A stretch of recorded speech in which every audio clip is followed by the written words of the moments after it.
All right, guys, we're back at Youngblood's Rods and Customs.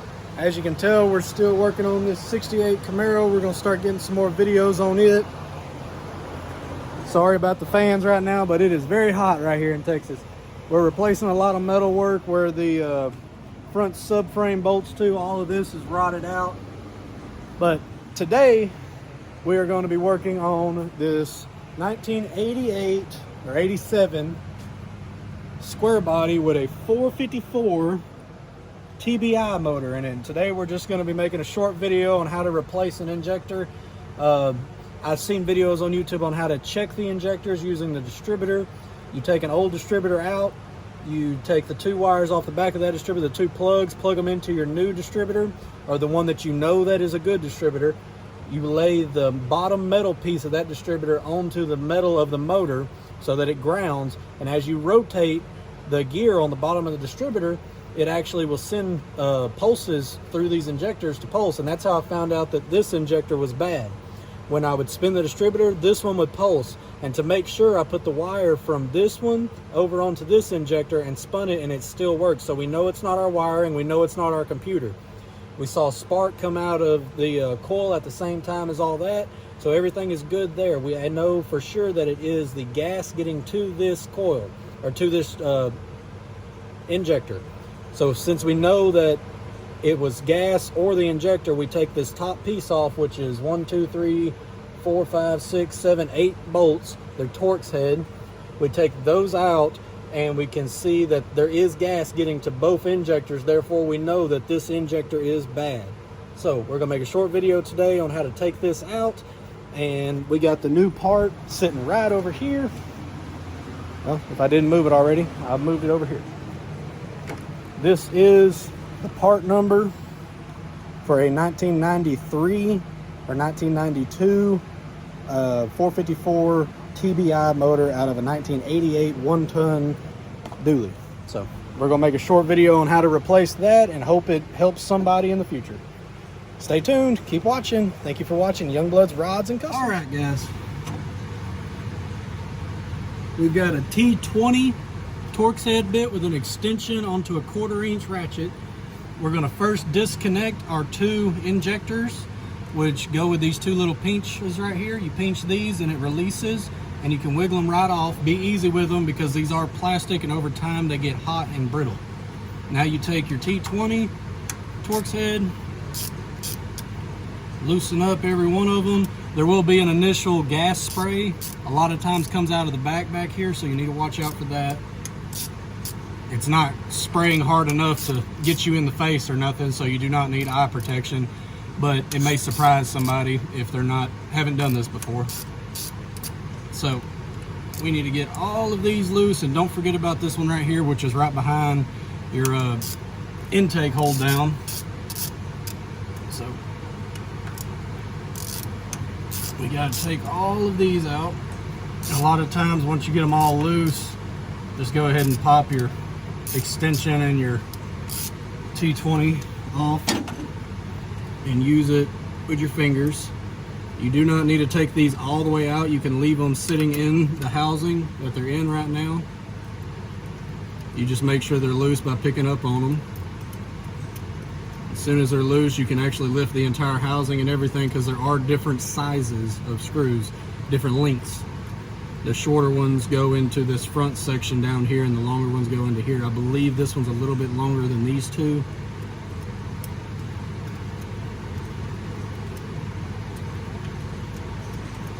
Once we get them loose enough, we can actually just get in here with our hands. Makes it a lot quicker, do two at a time. We're going to change out this injector on the driver's side and see if that makes the old truck run better. We'll drive it down the road. This truck is a factory full-wheel drive 1-ton, so factory K3500 with a 4-speed.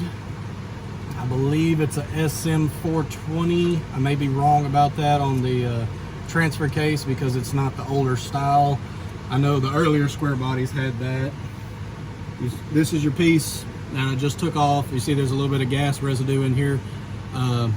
This will also go bad. This is your fuel regulator. Had to get that out. But this sometimes will go bad, but this one is working, is shooting fuel through one injector, therefore we know it is the injector. So we're gonna set this off to the side, hopefully in a place where it's not gonna get gas all over us. I need to go get a pair of pliers to be able to wiggle this injector out because they're held in by 2 O-rings and they're compressed whenever you bolt this piece back on. So 1 second.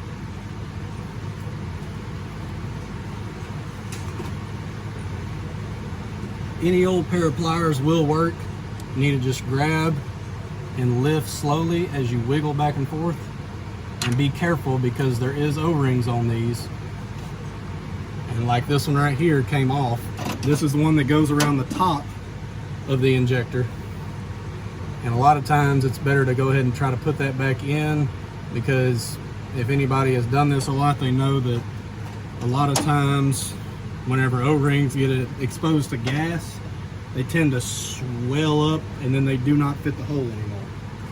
So we're going to take our new injector out of the box right here. This is what it looks like when you get them from O'Reilly's anyways.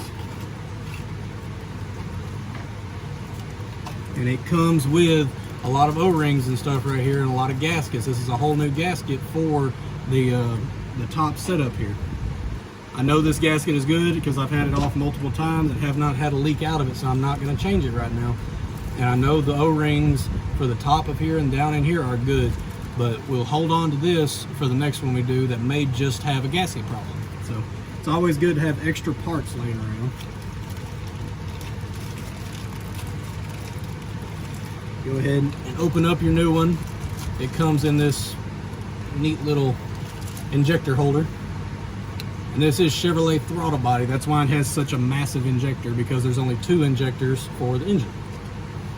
Go ahead and slide this out. You always inspect your injector to see if there's any flaws or anything you can spot with your naked eye. This is the part number. I don't know if anybody may be able to read it, may not. There it is. That's the part number on this injector, but this is a 454 injector. The injector I had in here was a 350 just to see if the old 454 injector was bad, and it was, because I plugged the 350 injector in it and it squirted. There's to be a real fine mist that comes out the bottom. You take this injector, you make sure you have your O-ring on the bottom of it, which this is your new O-ring. You slide this over the bottom and all the way up against the little filter down here. Once you get it there, there's a little positioning pin that sticks out the bottom. On the bottom, on the inside here, you'll see 2 notches with a hole in the middle of it about that. It look like kind of like that. And that little pin slides down in there to make sure that your injector does not wiggle around and make sure that it stays in the orientation that it needs to be. So that's down in there now. We know that everything should be good. We need to bolt all of this back up. It's a very simple thing, but a lot of people do not know much about TBIs anymore. They're very simple. They all run off of sensors, and there's not very many sensors to make these things run. So we're going to go ahead and get all this screwed down, get it all tight. Once it's all tight, we will crank this big beast up and see if it'll run. It did run with the 350 injector that was in it, but it ran poorly because it was not getting enough fuel. The 454 computer is different. 454 injectors are different. It's just a lot bigger motor and needs a lot more gas to fill up cylinders and everything, so it will run correctly. You get back to your T20 and do not tighten down on these like you're trying to hold the entire motor down to the truck. You just tighten them up. I really like to go across, do the one in the back left, and do the one in the front right, then do the second one on the left, and go back and forth like that, just so you know you don't pinch anything. These are very simple to do, very easy, and very reliable, honestly. They have little issues, but tell me a car nowadays that has little issues. I believe this injector was $88 with a commercial account from O'Reilly's. which may seem like a lot, but if you look at injectors nowadays, that's very little. And it's a TBI. You only have 2 of them. So you don't have to buy 8 injectors for $100 and something a piece. Once you get everything tightened back down, you put these injectors back on. You put your finger out in the middle, just push down, and you'll feel them clamp. Once they clamp on, wiggle them, make sure everything is tight. Now, that is how you install an injector in a 454 TBI Chevrolet motor. Oh, we're gonna see if we can come around here and crank it up. This is a work truck, as you can tell. Old man that has this, I say old man, he's not that old. Person who has this cranks right up.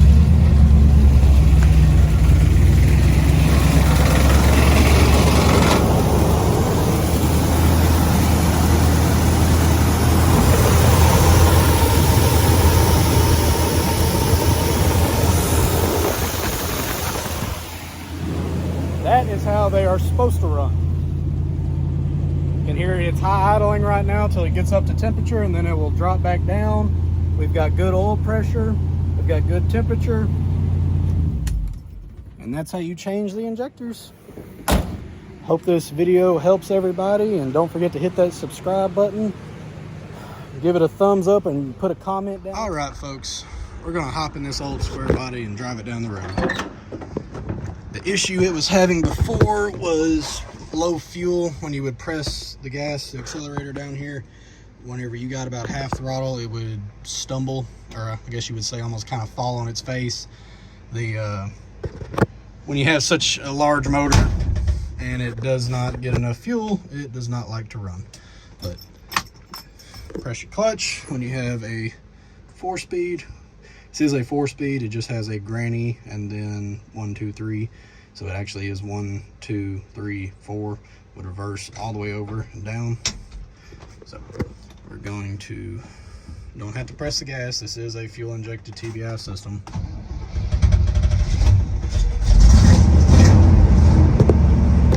Should crank right up. Has a very dirty windshield, so y'all's view may not be as good as usual. If I can find a place to set the camera, I may just hold it. But it is idled down to its operating. We need to go over and back. Slowly let off on our clutch.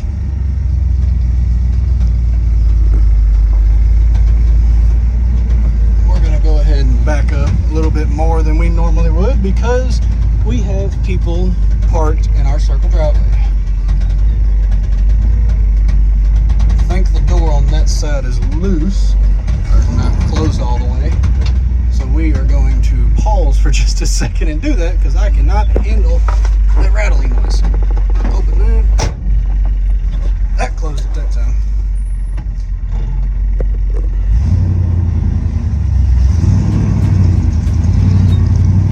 This is granny gear. It is low, low. Honestly, the only time you should use this is whenever you're pulling a very heavy load or trying to go slow over mud or rocks or anything like that. It is driving a million times better than it was.